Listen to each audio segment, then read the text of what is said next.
Hello दोस्तों, मैं हूं अभिषेक और आप देख रहे हैं अभिषेक पोल्ट्री यूट्यूब चैनल। दोस्तों, बहुत सारे पोल्ट्री फार्मर भाई लोग मुझे व्हाट्सएप पे मैसेज कर रहे हैं, यूट्यूब के वीडियो के नीचे कमेंट कर रहे हैं कि सर मेरी मुर्गी मुंह फुला के सांस ले रही है, मुंह खोल के सांस ले रही है, मेरी मुर्गियों के नाकों से लिक्विड जैसा चिपचिपा सा पदार्थ बाहर निकल रहा है, मेरी मुर्गियों की आंख पूरी तरह से सूज गई है, मेरी मुर्गी को सांस लेने में दिक्कत आ रही है। ठीक है, तो पिछले 10 दिनों से मेरे व्हाट्सएप पे और वीडियो के नीचे कमेंट में इसकी मात्रा में बहुत ज्यादा देख रहा हूं। जी हाँ दोस्तों, ये पूरी तरह से जो सिम्टम्स होते हैं वो सीआरडी के सिम्टम्स होते हैं। जी हाँ दोस्तों, जिसको हम अपने नॉर्मल भाषा में सर्दी जुकाम बोलते हैं, ठीक है, और इंग्लिश में उसको सीआरडी बोला जाता है। उसका लॉन्ग फॉर्म होता है क्रोनिक रेस्पिरेटरी डिसीज। जी हाँ दोस्तों, टेम्परेचर डाउन होने की वजह से जो श्वसन विकार होता है, मतलब श्वसन नलिका से जुड़ा हुआ जो रोग होता है, उसी को हम सीआरडी बोलते हैं। तो एक्चुअली पोल्ट्री भाई लोगों, आप कौन सी गलती कर रहे हो या फिर जाने अनजाने में ऐसी कौन सी गलती आपसे हो रही है कि जिसके वजह से आपको ये प्रॉब्लम फेस करना पड़ रहा है, और इसका सोल्यूशन क्या है और मेडिसिन आपको कौन सी इस्तेमाल करना है जिससे कि ये पूरा का पूरा सीआरडी का प्रॉब्लम आपके पोल्ट्री फार्म से बिल्कुल निकल जाए 100%। ये आज के इस वीडियो में आपको फुल्ली एक्सप्लेन करने वाला हूं, तो वीडियो को बिना स्किप किए अंत तक पूरा जरूर देखना है। साथ ही वीडियो के आगे ले जाने के पहले एक छोटा सा पोल्ट्री पीडीएफ ई बुक और हार्ड बुक का इंट्रो हम देख लेते हैं, उसके बाद वीडियो के हम आगे बढ़ेंगे। दोस्तों, जो भी भाई नया पोल्ट्री बिजनेस शुरू करना चाहते हैं, स्टार्टिंग में उनके मन में पोल्ट्री के रिलेटेड काफी सारे सवाल होते हैं। इसी बात को ध्यान में रखते हुए मैंने अपने 5 साल के पोल्ट्री एक्सपेंस से पोल्ट्री बुक लिखा है, जो आपको पीडीएफ फॉर्मेट और हार्ड बुक फॉर्मेट में मिल जाएगा। दोनों में भी सेम पोल्ट्री की इंफॉर्मेशन इंक्लूड की गई है। पीडीएफ ई बुक की अगर मैं बात करूं तो वो मात्र आपको 50 रुपये में मिल जाएगा। जैसे आप पेमेंट करते हो तुरंत आपके व्हाट्सएप नंबर पे पीडीएफ ई बुक सेंड की जाएगी, जो बड़ी आसानी से आप अपने मोबाइल पे ही पढ़ सकते हो। हार्ड कॉपी की अगर मैं बात करूं तो वो आपको मात्र 200 रुपये में मिल जाएगी। इसके लिए all over India delivery charges 50 रुपये लगेंगे। आपकी काफी ज्यादा डिमांड के कारण हमने पोल्ट्री हार्ड बुक की कैश ऑन डिलीवरी भी शुरू कर दी है। स्क्रीन पे आप जो नंबर देख रहे हो 9172611423, इसी नंबर पे आप गूगल पे या फिर फोन पे या फिर पेटीएम से पेमेंट कर सकते हो।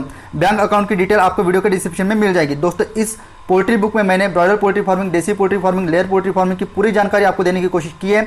इस बुक में मैंने disease plus medicine plus biosecurity plus vaccine management, feed plus water management, space plus breeding plus temperature management, summer plus winter plus monsoon season management, broiler plus desi plus layer poultry shed cost, देसी मुर्गियों की breed, अंडे देने वाली मुर्गियों का management, broiler management, इसके अलावा और भी बहुत सारी बातों को कवर किया है। मैं गारंटी लेता हूं, अगर एक बार इस बुक को आप पढ़ लेते हो तो आपके broiler plus desi plus layer मुर्गी के रिलेटेड 90% सवालों के जवाब आपको मिल जाएंगे।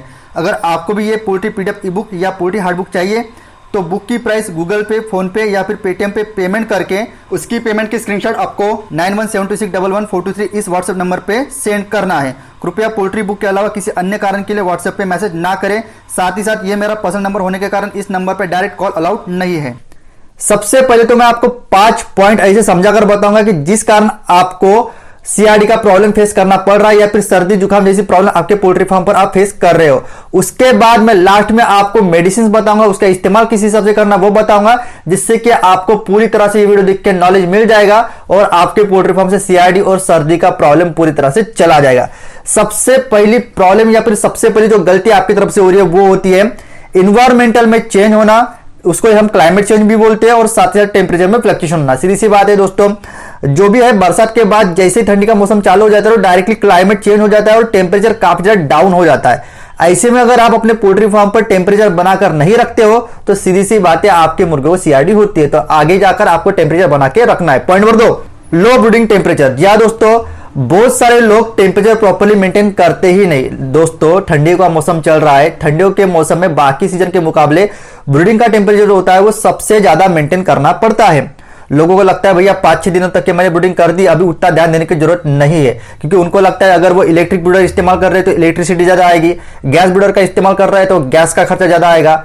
लेकिन मेरे दोस्तों, अगर आप प्रॉपर्ली टेम्परेचर मेंटेन नहीं करोगे ब्रीडिंग में तो वैसे भी आपके मुर्गे को सीआरडी हो जाएगी। और जब कभी भी आपके मुर्गे को सीआरडी होती है, वक्त पर अगर वो कंट्रोल नहीं हुआ तो मोर्टेलिटी बहुत ज्यादा हो जाती है। और इनकेस अगर मोर्टेलिटी नहीं भी हुई, अगर आपने किसी कारण से सीआरडी को कंट्रोल कर लिया तो ऐसे में मुर्गी जो भी 8 से लेकर 10 दिनों तक के जो पीरियड में रहती है सीआरडी के जो जोन में रहती है, ऐसे में दाना तो खाती है लेकिन वजन नहीं बढ़ाती। इनडायरेक्टली आपका इस तरीके से भी और उस तरीके से लॉस होना ही वाला है। उससे अच्छा है प्रॉपरली जो भी आपका ब्रीडिंग का टेम्परेचर होता है, भले ही थोड़ी इलेक्ट्रिसिटी ज्यादा लाएगी तो भी चलेगा, भले ही थोड़ा सा गैस कनेक्शन जो भी गैस का हंडा होता है उसके भी थोड़ा खर्चा होगा तो भी चलेगा, लेकिन ब्रीडिंग में टेम्परेचर डाउन बिल्कुल भी नहीं करना है। बातों को समझ लो इस तरीके से, नहीं तो उस तरीके से आपका ऐसे भी घाटा होने वाला। उससे अच्छा है प्रॉपरली टेम्परेचर मेंटेन करके मुर्गियों की ग्रोथ को बूस्ट करो, सीआईडी भी नहीं आएगी और एफसीआर भी आपका काफी अच्छा मेंटेन होगा। पॉइंट नंबर 3, वाटर टैंक बाहर होने की वजह से रात भर चूजों को ठंडा पानी पीना पड़ता है। या दोस्तों सीधी सी बात है, ठंडियों के मौसम में, सर्दियों के मौसम में अगर आप खुद ठंडा पानी पीते हो तो आपको ही सर्दी हो जाती है, तो आपके दिमाग में यह बल्ब क्यों नहीं जल रहा है कि आपने जो भी टंकी बाहर में रखी है उसकी वजह से रात भर चूजों को ठंडा पानी पीना पड़ रहा है, उसी कारण आपके मुर्गियों को सर्दी हुई है। कल के कल ही आपकी जो भी बाहर रखी वाली जो टंकी है वो पोल्ट्री शेड के भीतर में ला लीजिए, जिससे कि मुर्गियों को कम से कम ठंडा नहीं तो भी कम से कम मॉडरेट या फिर थोड़ा सा तो भी बाहर के मुकाबले गर्माहट वाला पानी पीने को मिलेगा। पॉइंट नंबर 4, रात को देर से और सुबह जल्दी पर्दे उठा लेना। या दोस्तों ये दोनों भी वजह से क्या होता है, आपके टेम्परेचर जो रहता है ना आपके पोल्ट्री शेड में वो प्रॉपरली मेंटेन ही नहीं हो पाता। ठीक है, रात को क्या करते हो आप, बहुत ही देर से पर्दे को नीचे गिराते हो, जिससे कि क्या होती है पूरी की पूरी ठंड पोल्ट्री शेड में चली जाती है। और उसके बाद 9 बजने के पहले, 10 बजने के पहले आप सुबह ही 6 बजे 7 बजे ही पर्दे उठा लेते हो। इसी कारण से भी आपका जो भी ठंडी का जो भी इन्वायरमेंट होता है वो पोल्ट्री शेड के भीतर प्रवेश कर लेता है। तो ये दोनों भी गलती आपको नहीं करनी है। ठीक है, जैसे 5 बज जाते ठंडी के मौसम में पर्दे नीचे डाल देना है, और साथ ही साथ जब तक 9 नहीं बज जाते, 10 नहीं बज जाते, तब तक के पर्दे ऊपर नहीं उठाना है, जब तक कि गर्माहट पैदा नहीं हो जाती एनवायरमेंट में। बातों को समझ रहे हो। उसके बाद पॉइंट नंबर 5, बड़े मुर्गियों को ठंड नहीं लगती ये सोच के उनके फॉर्म पर टेम्परेचर मेंटेन नहीं करना। बहुत सारे बहुत सारे पोल्ट्री फार्मर ये गलती करते हैं। ब्रीडिंग कभी कभार अच्छे से कर लेते हैं, उसके बाद उनकी ग्रोथ भी अच्छी खासी सी होती है। जब कभी भी उनकी मुर्गी 700, 800, 900 ग्राम की हो जाती है, उनके शरीर पर पूरी तरह से फीदर्स आ जाते हैं, तो ऐसे में बहुत सारे पोल्ट्री फार्म भाई लोग एक गलती कर देते हैं कि अभी हमारी मुर्गी बड़ी हो गई है, पूरे के पूरे फीदर्स उसके शरीर पर आ गए हैं, जो भी मुर्गी है उस पर ठंडी का प्रभाव नहीं गिरेगा, ये सोचकर वहां पर टेम्परेचर मैनेज नहीं करते, या पर किसी भी प्रकार से वहां पर टेम्परेचर बनने के लिए कोई लाइट की सुविधा नहीं लगवाते हैं। मेरे भाई ये गलती करोगे तो सीधी सी बात है आपके मुर्गी को सर्दी लगेगी ही लगेगी, सीआईडी होगी ही होगी। क्योंकि तो आप जिस सोसाइटी में रहते हो, जिस गांव में रहते हो, वहां का टेम्परेचर के मुकाबले जिस खेती में आपने पोल्ट्री शेड का कंस्ट्रक्शन करवाया है, वहां पर खेती बाड़ी होने की वजह से या फिर बाहर के जोन में पूरे के पूरे पेड़ पौधे होने की वजह से, खेती वाली जमीन होने की वजह से वो जमीन होती है वो पूरी तरह से जो भी दव का पानी होता है, ठीक है, शाम के समय में पूरी तरह सोख लेती है, और आपके गांव के इन्वायरमेंट के मुकाबले आपके पोल्ट्री शेड का टेम्परेचर कम से कम 8 डिग्री से लेकर 10 डिग्री तक के भी कम हो सकता है। ठीक है, तो ये बात को आपको समझ लेना पड़ेगा। ठीक है, तो ये गलती आपको बिल्कुल भी नहीं करना है कि आपकी मुर्गियां बड़ी हो गई तो अभी मुझे उसका टेम्परेचर का ख्याल बिल्कुल भी नहीं रखना है। मैंने बहुत सारे पोल्ट्री भाई से बात की है, मैंने खुद भी ये बात महसूस की है, और बहुत सारे बड़े बड़े मुर्गे, अस्सील के मुर्गे, 4-4, 5-5 किलो वाले मुर्गे, गौठी के मुर्गे, 2.5-2.5 किलो वाले मुर्गे, इनको भी सर्दी पकड़ लेती, क्योंकि यही गलती वो करते कि भाई मेरा मुर्गा बड़ा है, इसको सर्दी नहीं पकड़ेगी, इसको ठंडी नहीं लगेगी। तो ये गलती आपको बिल्कुल भी नहीं करना है। अभी आपको 5 भी बातें पता चल गई। अभी 5 बातों में जो भी आपकी गलती कर रही है, सबसे पहले आपको उसको सुधारना है। अभी बात कर रहे थे आपको मेडिसिन कौन सी इस्तेमाल करना है। नंबर 1, लिग्जेन पाउडर का इस्तेमाल कर सकते हो। नंबर 2, टेट्रासाइक्लिन पाउडर का इस्तेमाल कर सकते हो।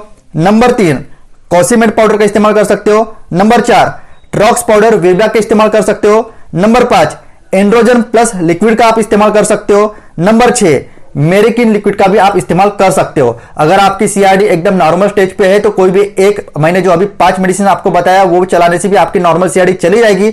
लेकिन किसी कारण से वक्त रहते इलाज ना कर पाने की वजह से अगर आपकी सीआरडी ने डबल सीआरडी मतलब सीसीआरडी कॉम्प्लेक्स क्रोनिक रेस्पिरेटरी डिसीज का अगर प्रॉब्लम फेस कर रहे हो आप लोग, तो ऐसे में आपको 2 मतलब अभी मैंने जो 5 एंटीबायोटिक या फिर 5 मेडिसिन के नाम बताए, इनमें से कोई भी 2 मेडिसिन को कंबाइन करके, ठीक है, उनको चलाना है। और साथ ही साथ शाम में आपको मल्टीविटामिन का डोज चलाना है। ठीक है, समझ रहे हो बातों को, तभी जाकर आपका सीआरडी का प्रॉब्लम सॉर्ट आउट होगा।